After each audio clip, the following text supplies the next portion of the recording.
सोमवार के दिन तू मेरे मंदिर के दरवाजे पर चौखट पर बैठ जाना, और दूसरा प्रतिदिन शाम के समय पर तू बेलपत्री के पेड़ के नीचे बैठ जाना। जो तेरी बेल वृक्ष के नीचे सेवा करने आए, जो शंकर जी के मंदिर में सोमवार को जल चढ़ाने आए, उसका जो पात्र जल चढ़ाकर जब वो घर लेकर जाए, उसके पीछे पीछे पात्र के पीछे पीछे तू जाना, और उसके घर में लक्ष्मी का भंडार भरकर आए।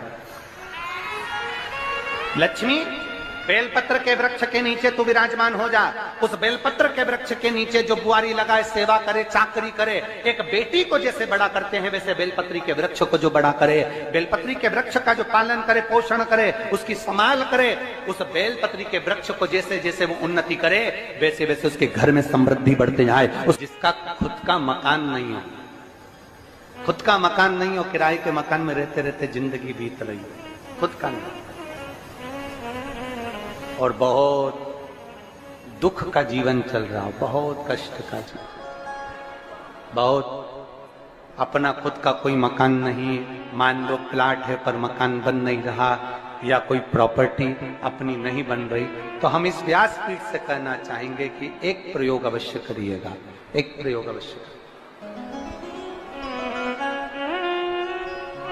अपने आसपास के 5-6 बेलपत्र के वृक्ष देख लीजिए। अपने आसपास के नजदीक के 5-6 बेलपत्र के बड़े बड़े वृक्ष देख लो, या छोटे वृक्ष देख लो। उन 5-6 वृक्ष को धीरे धीरे उनकी सेवा करना प्रारंभ करो, उन वृक्षों को बड़ा करना प्रारंभ करो, उन वृक्ष के नीचे सफाई करना प्रारंभ करो, उन वृक्ष को जल देना प्रारंभ करो, उन वृक्ष को आप खाद देना प्रारंभ करो, उन वृक्ष की सेवा संभाल करना प्रारंभ कर दो, उस वृक्ष के नीचे बुआरी काटना प्रारंभ कर दो, झाड़ू लगाना प्रारंभ कर दो, उस वृक्ष के नीचे सफाई करना प्रारंभ कर दो। उस बेलपत्री के 5-6-7 वृक्ष को आप गोद ले लो।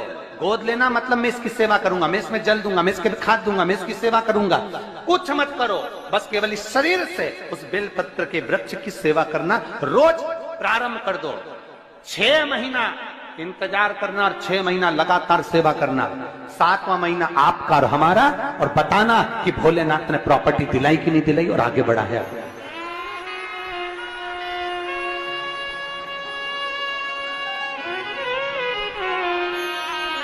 एक बेलपत्र का वृक्ष जिसके नीचे माता लक्ष्मी विराजमान होती है, एक बेलपत्र के वृक्ष के नीचे लक्ष्मी रहती है।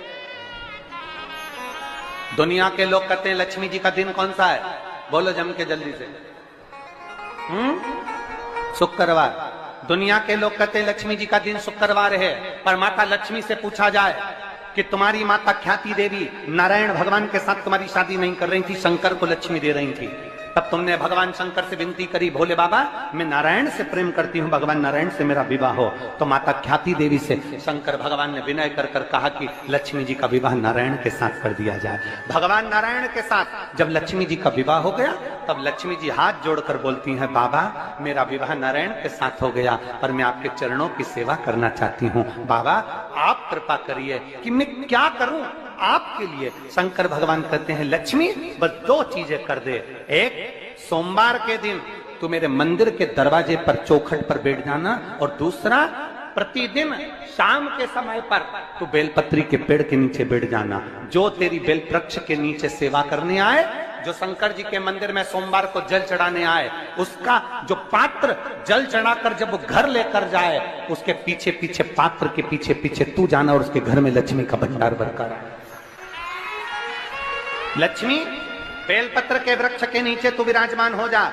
उस बेलपत्र के वृक्ष के नीचे जो बुआरी लगाए, सेवा करे, चाकरी करे, एक बेटी को जैसे बड़ा करते हैं वैसे बेलपत्री के वृक्ष को जो बड़ा करे, बेलपत्री के वृक्ष का जो पालन करे, पोषण करे, उसकी संभाल करे, उस बेलपत्री के वृक्ष को जैसे जैसे वो उन्नति करे, वैसे वैसे उसके घर में समृद्धि बढ़ते जाए, उसके घर में वैभव बढ़ते जाए। ये शंकर भगवान माता लक्ष्मी से करे, भगवान शिव माता लक्ष्मी से करे।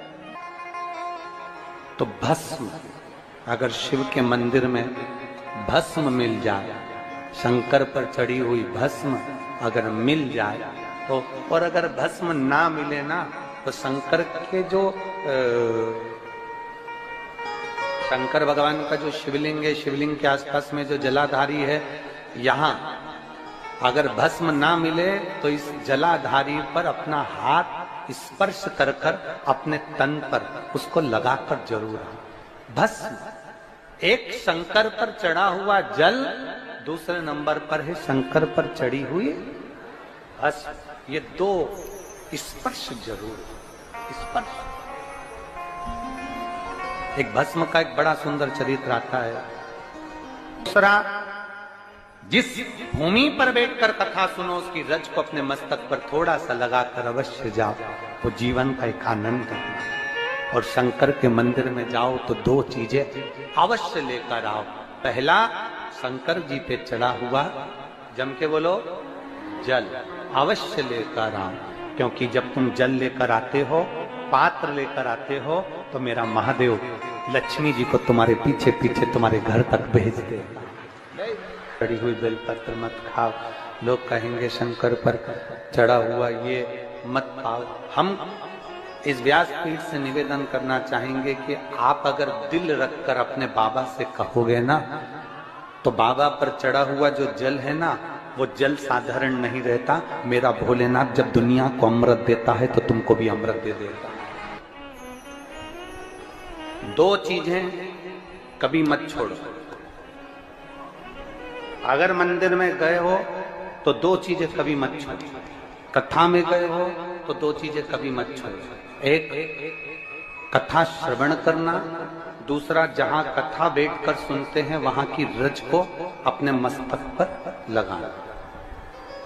कथा सुनने के बाद आप यहां से जाओ, भले दरी बिछी है, आसन बिछा है, कारपेट बिछा है, उस पर अपना हाथ फेर कर उस रज को अपने मस्तक पर जरूर लगाओ। क्योंकि शिव पुराण में, भागवत पुराण में, स्कंद पुराण में, कुर्म पुराण में, नर्मदा पुराण में, लिंग पुराण में, नारद पुराण में, ब्रह्म वैवर्त पुराण में, जितनी भी पुराणे हैं, सब पुराणों में लिखा है कि जिस स्थान पर बैठकर हम भगवान की कथा को सुनते हैं, उनको याद करते हैं, जितनी देर हम उनको याद करते हैं उतनी देर वो परमात्मा उस स्थान पर बैठा हुआ रहता है।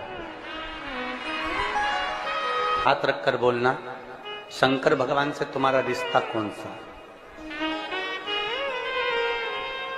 शिव जी से आपका कौन सा रिश्ता?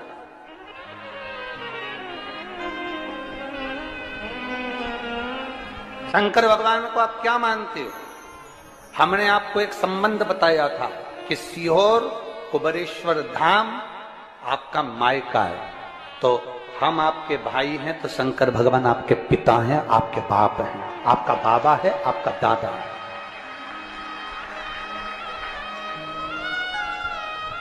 अब आपसे हम प्रश्न करें, उत्तर मेरी कुरुत की बहनें भी देंगी और मेरे जीजा उन भी देंगे और मेरी बेटियां और मेरे बेटे देंगे उत्तर।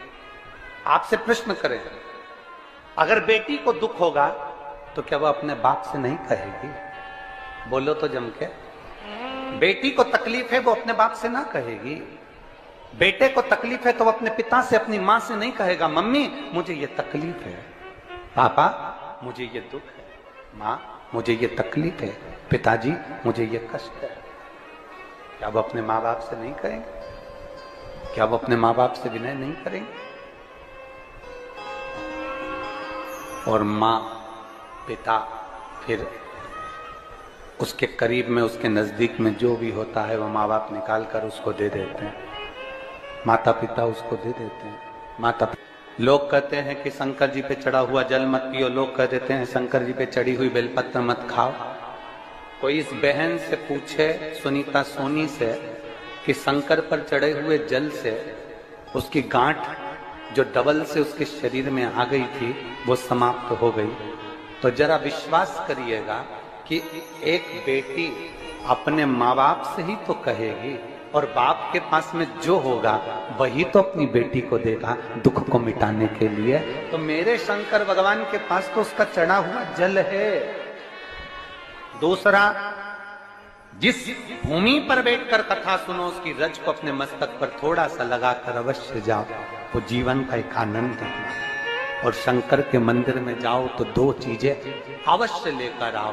पहला, शंकर जी पे चढ़ा हुआ जम के बोलो, जल अवश्य लेकर आओ, क्योंकि जब तुम जल लेकर आते हो, पात्र लेकर आते हो, तो मेरा महादेव लक्ष्मी जी को तुम्हारे पीछे पीछे तुम्हारे घर तक भेज देगा। दो चीजें लेकर अवश्य आओ, और शिव पुराण में जाओ तो दो चीजें लेकर अवश्य जाओ। पहले नंबर पर शंकर की कथा और अपने अंदर विश्वास कि मेरे महादेव की मैंने कथा सुनी है, अब मैं भटकूंगी नहीं। सारी दुनिया में मैंने ठोकर खा ली, अब कहीं ठोकर नहीं खाऊंगी, अब तो दरवाजे पर महादेव के जाऊंगी, बाकी के कह। दूसरा, कथा में बैठी हूं बाबा के इस रज को, ये रज नहीं है, ये धूल नहीं है, ये मेरे बाबा के कैलाश 12 ज्योतिर्लिंग का चंदन है, इसको मस्तक चढ़ाऊंगे अपने हृदय से। लाते हो आप लोग? हाथ उठाओ जरा, रख लो, बहुत बढ़िया, प्रणाम आपको सभी को, नमन। 2 बूंद जल लेकर आओ, पल्ला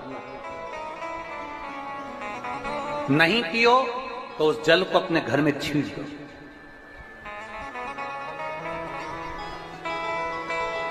नहीं पी सकते, उस जल को छींट दो। सारे घर के लोग नहीं पी रहे, उस जल को मटके में डाल दो, हंडे में डाल दो। 2 बूंद जल हंडे में डाला, सब पी गई। आपको अलग अलग किसी को देने की जरूरत नहीं पड़ती, किसी को नहीं। हंडे में डाल दो, मटके में डाल दो, सब उस पानी को पीना राम।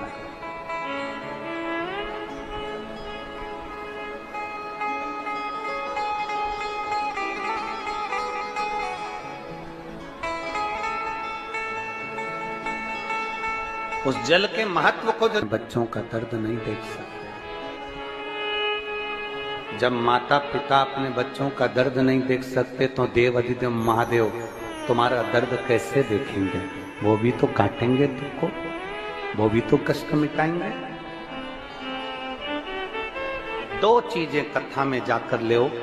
एक, जहां जगह मिल जाए वहां बैठकर कथा सुनो। धूप लगे, पंडालों की इतनी व्यवस्था नहीं हो पाती है, पंडाल लगाने वाले, टेंट लगाने वाले टेंट लगा लगा के थक जाते हैं, तो अपने साथ एक छाता लेकर चलो। 2 पानी की जम के बोलो जरा, बोतल, बिछाने की दरी अपने साथ लेकर चलो। लोगों ने उमा महेश की कथा अपने जीवन में धारण करी कि नहीं करी वो हमको नहीं स्मरण है, पर एक बात का स्मरण करिएगा, ये जो कथा चल रही है ये गौरी शंकर चल रही है। इसके बाद में जो अमलेश्वर में कथा है वो कौन सी है? समर्पण शिव महापुराण कथा। उस समर्पण शिव महापुराण की कथा जब 2 तारीख को विराम हो जाएगी, तब उसके बाद में जो कथा 6 जून को प्रारंभ होगी सोलापुर महाराष्ट्र में, उस कथा का नाम रहेगा उमा महेश शिव महापुराण की कथा। उसको जरूर सुनो।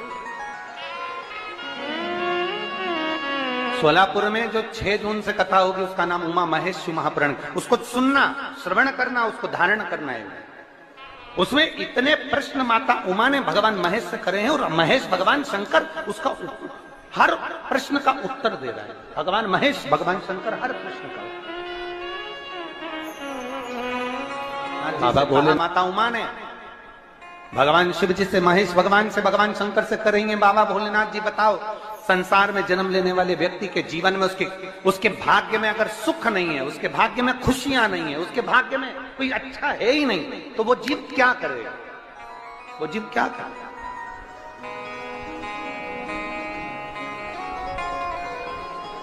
भगवान शंकर कह रहे हैं, पार्वती, संसार में जन्म लेने वाला मनुष्य अगर उसके भाग्य में सुख नहीं, उसके भाग्य में अगर खुशियां नहीं है, उसके भाग्य में अगर सुख नहीं है, उसके भाग्य में अगर अच्छा नहीं है, पत्रिका दिखा ली सुख नहीं है, कार्य कर कर देख लिया सुख नहीं है, तकलीफ उसकी जिंदगी में चल ही चल रही है, तो भगवान शंकर कहते हैं, भगवान महेश कहते हैं, उमा, उस मनुष्य को दूसरे का अच्छा करना प्रारंभ कर देना चाहिए, तो उसकी अच्छाई अपने आप सामने आना प्रारंभ